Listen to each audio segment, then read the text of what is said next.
Greetings, everybody, and welcome to another video excursion on a cultural commentary.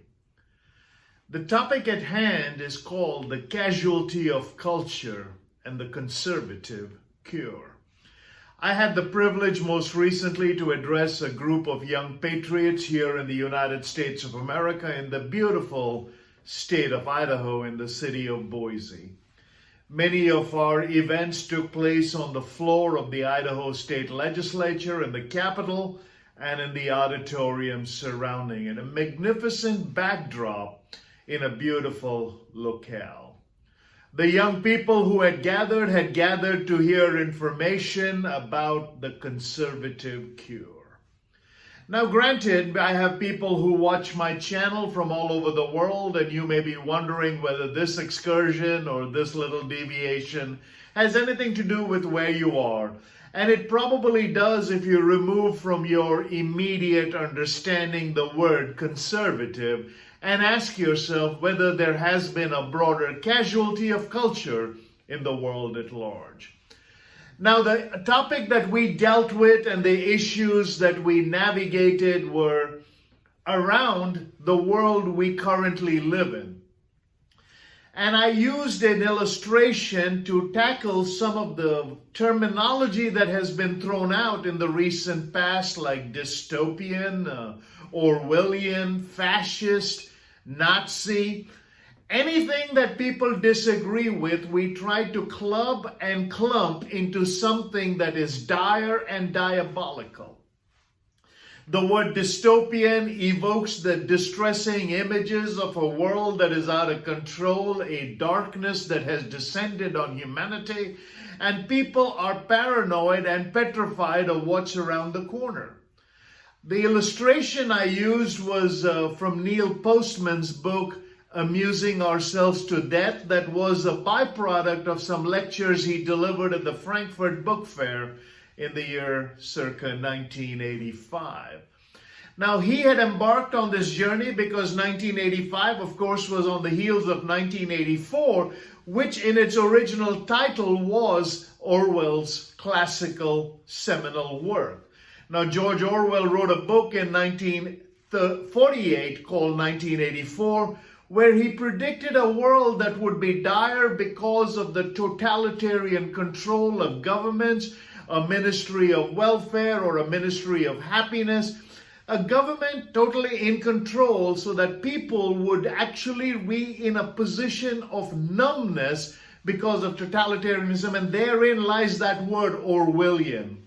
And many of us throw that word around today saying that I am inept, or my ineptitude or my inactivity is because I live in an Orwellian society that controls every aspect of my existence. And that may not necessarily be true, because another work that also ran parallel to Orwell's 1984 was his one-time tutor at Eton by the name of Aldous Huxley.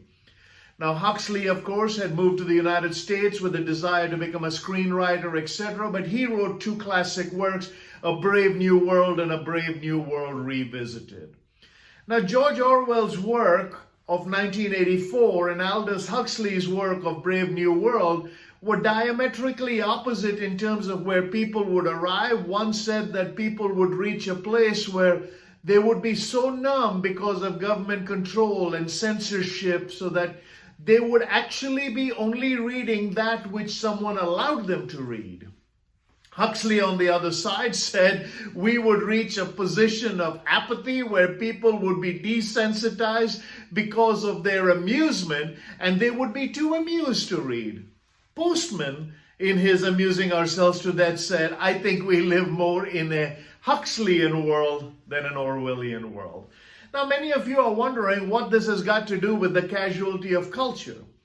Because whether you look at the future through a Star Wars narrative that, hey, the government is going to be one of these enthralling, futuristic, the Jetsons may have come true, where everything will be available at the push of a button and we'll be our locomotives will be hovercrafts. And if you look at Tesla and all of that futuristic image, the glitz and the glamour that come with it also come with a price, which means every part of our information is amalgamated in some kind of an algorithm, and as a result of that, our lives will be controlled by others pushing buttons, even though we are endeavoring to have some kind of experience in our own lives by the availability of the same button.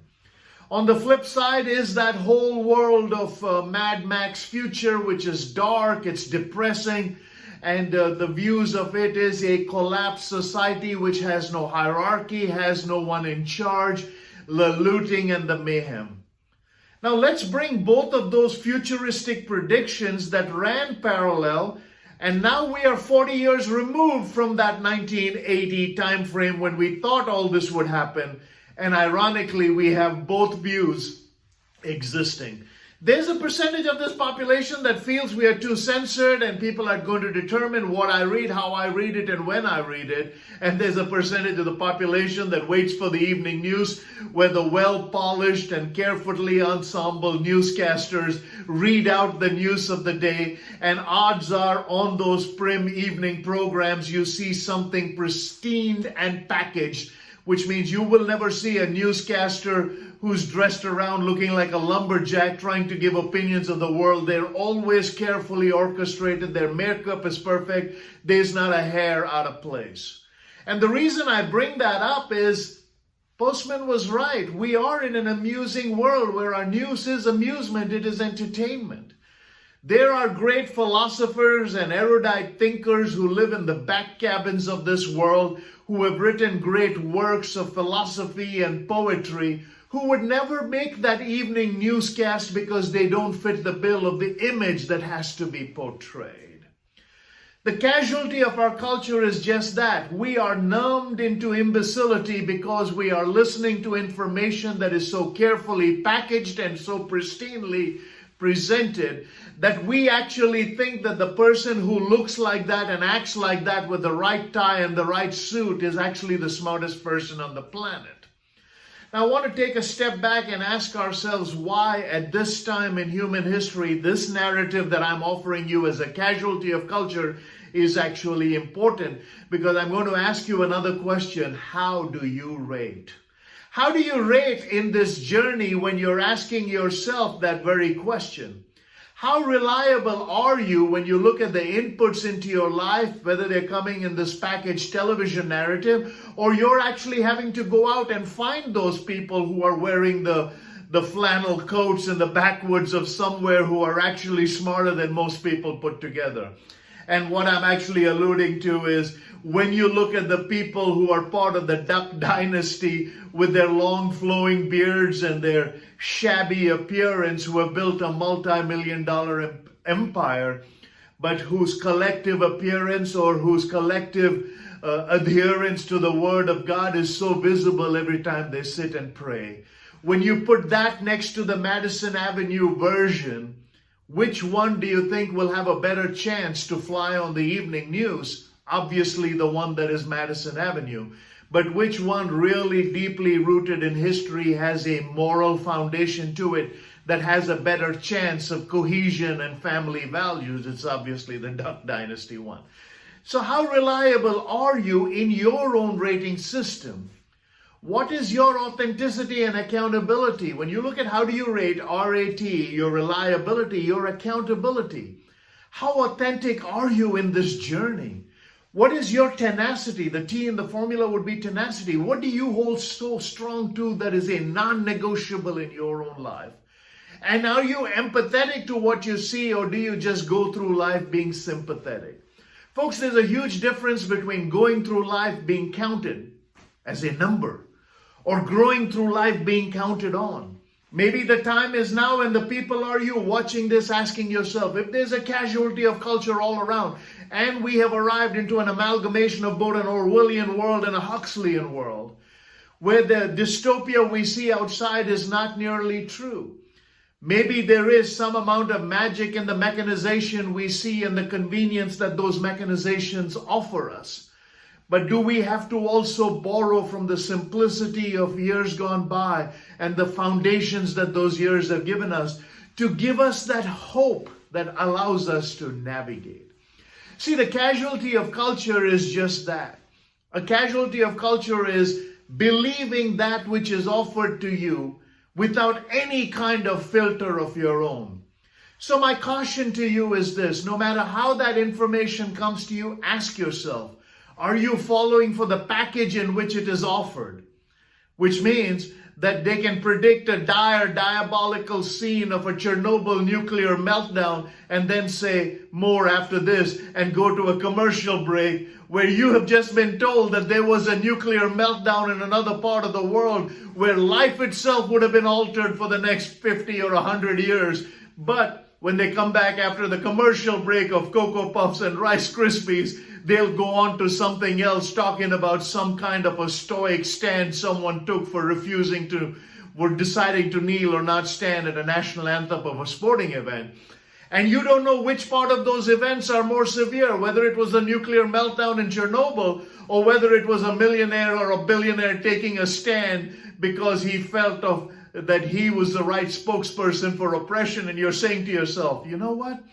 I really don't know what to believe, so I'm going to trust what the person who's giving me this news tells me to believe. Our casualty of culture, folks, is not that the world is dystopian or there's some diabolical vendetta against you. The casualty of our culture is probably Neil Postman's accuracy of our amusement, in that you and I are probably apathetic at this point because we are just amusing ourselves to death.